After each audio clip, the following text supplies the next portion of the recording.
Hello, my name is Camille Marcotte and I am the Water and Ecology Educator at Cornell Cooperative Extension in Onondaga County. At Cornell Cooperative Extension, we take research-based information and share it to help our local communities. I work as part of the Skaneateles Lake Education Program, which is funded by the City of Syracuse to share information on how to protect the water quality in Skaneateles Lake, which is one of the drinking water sources for the City of Syracuse and other local communities. So today we are going to be talking about watersheds. A lot of times we think that our land and water are completely separated, but they are more connected than we often think about. A big part of how they are connected is through this concept of a watershed. So a watershed is the land area that drains all of the water, so any precipitation like rain or snow, or any water that's underground like groundwater, it drains all of that water to our streams and our water bodies like our lakes and our oceans. There are many different watersheds and they are separated by high elevation areas like mountaintops. You can imagine that a watershed is like a giant bathtub where the drain is a river or a lake or ocean, and the sides or edges of the bathtub are our high elevation areas like our mountaintops or our hills, basically the watershed boundary. Any of the water that falls into the bathtub is going to eventually make its way to the drain, again like our lake or river or stream or even the ocean. And any of the water that falls outside of the bathtub is going to fall into a different watershed and eventually drain to a different water body. The networks of watersheds on our planet look a lot like a tree with branches or the human nervous system. Despite all our differences that make us special and uniquely us, one thing that we all have in common is that we all live in a watershed. So a big part of watersheds, as you can probably guess, is water. Water is incredibly important, of course. We can survive about 5 days without food, but we can only survive 3 days without water. We use water to bathe ourselves, to wash our dishes, to cook, to grow our food, and many more things. We can find water in many places on our planet. For example, oceans, clouds, glaciers, underground, rivers, lakes, streams, our own bodies, plants, and even soil. One important concept to understand related to water and watersheds is the water cycle. That's how our water gets to our lakes and streams and other water bodies in the form of rain, snow, sleet, or hail, which is all called precipitation.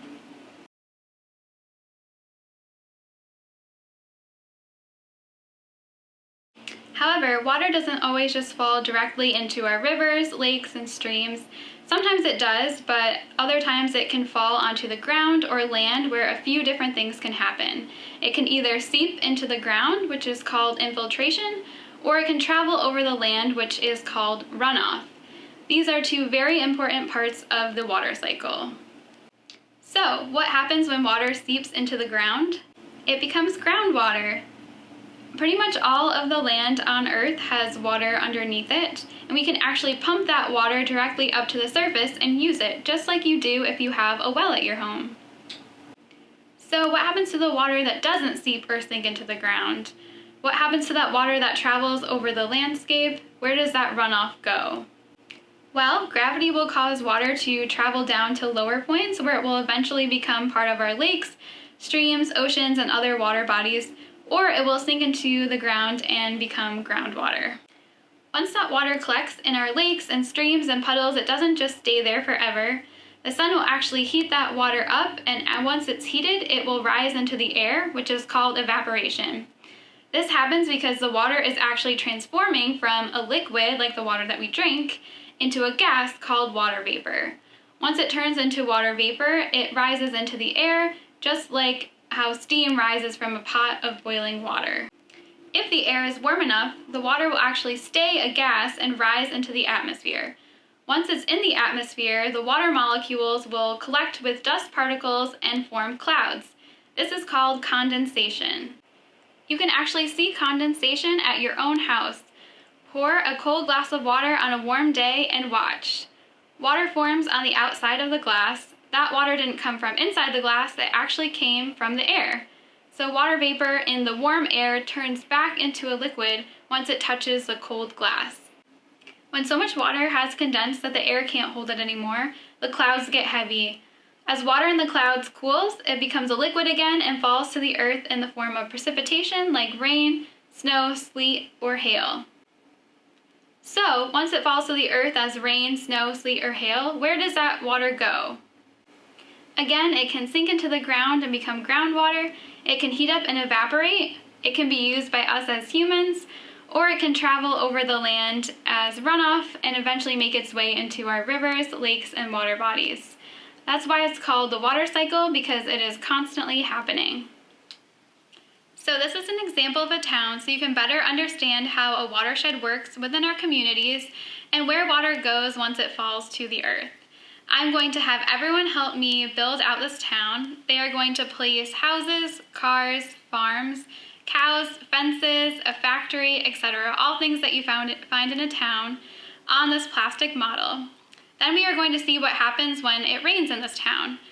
However, not everyone has a plastic model of a town or watershed at home, but you can actually make your own watershed at home or in the classroom to help you see how our land and water are connected. We're going to show you how to do that, so you can join us too. For this activity, the materials you will need are an aluminum pan, rocks of various sizes, white scrap paper, plastic wrap, spray bottle with blue water to represent rain, small bottle of food coloring to represent pollution. Another form of pollution we're going to use is hot cocoa mix. Step 1. Build the topography of your watershed. The first step is to create a landscape to watch water flow over as runoff. Start by arranging the rocks provided in the pan. Make sure to place the larger rocks at one end of the pan. Wrap the rocks with white scrap paper before adding to them. If the paper doesn't rest flat, spray the paper lightly with uncolored water. You can name your landscape if you like. Step 2. Identify the highs and lows. Take a look at your landscape and identify all the high points and all of the low points. Get a sheet of paper and pencil and draw out the high and low points in the landscape. You can also name the mountains and label them on your drawing. Now, a small rainstorm is about to hit your land. Think about where the water is going to move in the landscape and why. Step 3. It's raining. So let's create a rainstorm. We are going to spray a few pumps of the blue water along one of the high points in the landscape. Make sure to point the spray bottle straight down at the landscape and watch where the water goes. Now someone else will spray 2 to 3 more times at other high points to see where the water moves. So, where did the water end up? You can see that the water has pooled up in several locations. These are the lakes, ponds, or rivers. Which high points contributed to each water body? Now, on your piece of paper, draw a line from each high point to the next. Right now, you are tracing the boundaries of each watershed. Step 4. Where did the pollution go? Now someone will place 1 drop of food coloring on a high point in the landscape. This drop will represent some type of liquid pollution like motor oil that someone dumped in a field or liquid fertilizer. Think about where the pollution will go the next time it rains. Now someone is going to spray the landscape again with rain. What happened to the color of the water bodies? Is the water body now polluted with motor oil? Yes, it is. What would happen if the liquid pollution was placed outside somewhere like a soccer field nearby? Do you think all the pollution would run off like it did in our landscape? Where else might it go? Does this sometimes happen in real landscapes? Yes, it would end up in our water bodies. Eventually, some of it would sink into the ground and could contaminate groundwater, and some would run off over the landscape. Because we are using plastic wrap in our landscape, it does not allow water or liquid pollution to soak into the ground. Does that happen in our real landscapes?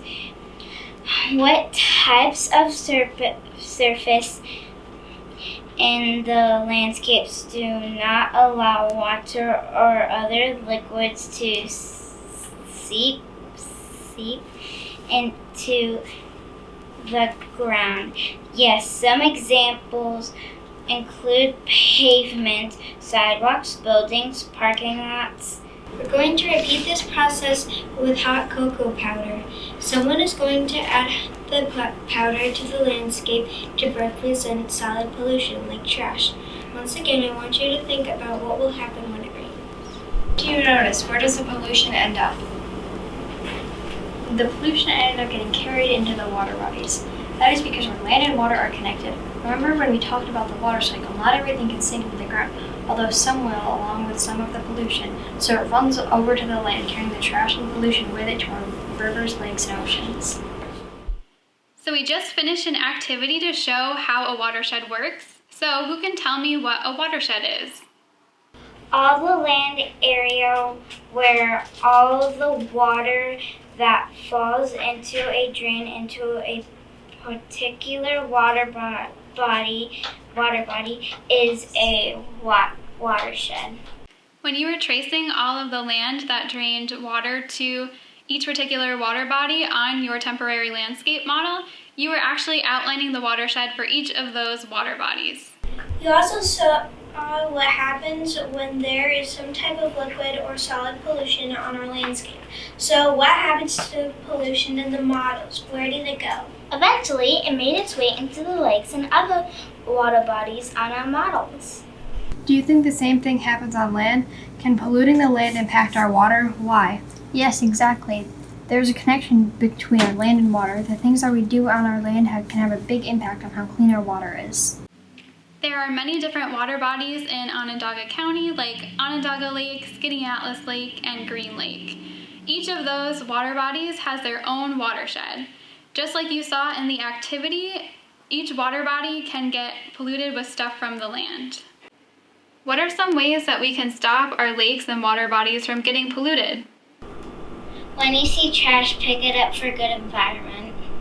Don't throw trash out the window, throw it and put it in the trash can. Create a public service announcement telling everybody what you can do to do your part. Don't pollute. Don't use chemicals outside. Try to limit the amount of plastic that you use. Yes, these are all really great examples of things that we can do to protect water quality in our water bodies, which is really important because We all live in a